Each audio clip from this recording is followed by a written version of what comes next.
சரி, பாலாவுக்கு இந்த உதவுற மனப்பான்மை எப்போ வர ஆரம்பிச்சது தெரியுமா? இருங்க சொல்றேன். பாலா விஜய் டிவில ஷோஸ் பண்ணிட்டு இருக்கும்போது அங்கங்க ஸ்டேஜ் ப்ரோக்ராம்ல ப்ரொமோஷன் ஈவெண்ட்ல கலந்துப்பாரு. அதுல ஓரளவு வருமானம் வந்துட்டு இருக்கும். பாலா நேச்சுரலாவே உதவக்கூடிய மனப்பான்மை கொண்டவர். இதனால விஜய் டிவில இருக்கும்போது சின்ன சின்ன உதவி பண்ணிட்டு வந்திருக்காரு. ஆனா உதவி பண்றதையே தன்னோட வாழ்நாள் ஹாபியா எப்போ மாத்தினாருன்னா, விஜய் டிவி ஒரு புது ஷோக்கு ஆடிஷன் வச்சிருந்தாங்க. அந்த ஷோக்கு செலக்டரா பாலா இருக்காரு. அப்போ ஆடிஷன் அட்டன் பண்ண வந்த பொண்ணு, அண்ணா நான் உங்களை டிவில எல்லாம் பார்த்துருக்கேன், எனக்கு காலேஜ் ஃபீஸ் கட்டணும், கொஞ்சம் ஹெல்ப் பண்றீங்களாண்ணா அப்படின்னு கேட்க, நான் உன் ஃபீஸை கட்டுறமான்னு சொல்லி பாலா வாக்கு கொடுத்து அந்த பொண்ணோட வாழ்க்கையே மாத்துறாரு.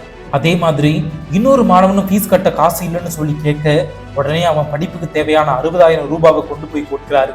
இந்த 2 உதவியும் பாலாவுக்குள்ள ஒரு பெரிய மாற்றத்தை உருவாக்குது. அவங்க கண்ணீரை தொடச்சிட்டோம்னு ஒரு மன நிறைவை கொடுத்துச்சு.